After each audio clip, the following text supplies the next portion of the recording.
All right, so let's go over today's trade. We took it on NQ. We're currently in bar replay mode, just after market open. Going into today, you couldn't be anything but bearish. As you can see here, we've overnight action.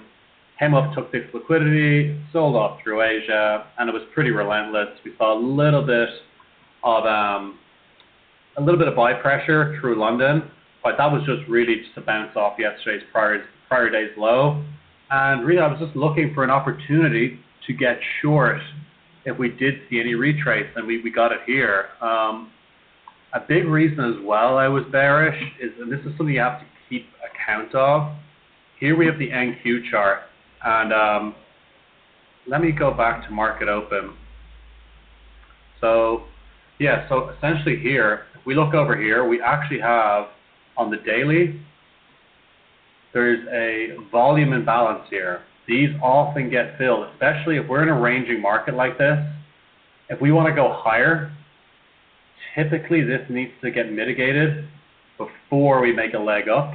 And not only do we have that, there's actually a gap in price action here too. So that was kind of my target, and we haven't taken that out yet.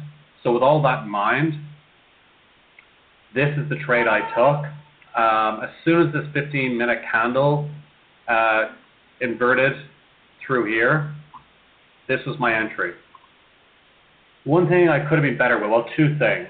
One is I did take it on the stronger, I did take a bearish trade on the stronger asset. If you just see over here on ES, ES is kind of leading the bear, was the weaker asset for the day. But I still decided to go with NQ only because the draws were super strong. As you can see on NDQ, on the major index, there was gaps in the chart. So I thought, okay, ES is leading the way, but I think there's still plenty of room for NQ to move. Okay, now if we go over to the 5-minute, this is what makes this trade slightly less probable, is it's a fucking horror show on the 5-minute. It's just wicks back and forth, so you have to be a little more generous with your stop loss, which honestly, I'll show you where this is where I placed it. Typically, I place my stop loss. See, the candle here is the bullish candle that formed the fair value gap. I put it above the wick. I gave it a couple of extra points just to be sure, but realistically, when you have, like, this is going to be basically a 2-hour trade. When I have that, like, 2 hours are kind of rare for me. I kind of hover in that 1.5-ish level. And on a day when we have conditions like this, just give yourself extra room, especially when we have this sort of wicky price action.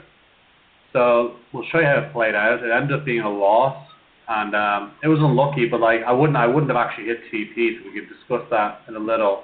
As you can see here, next candle was fine, but still very, very erratic.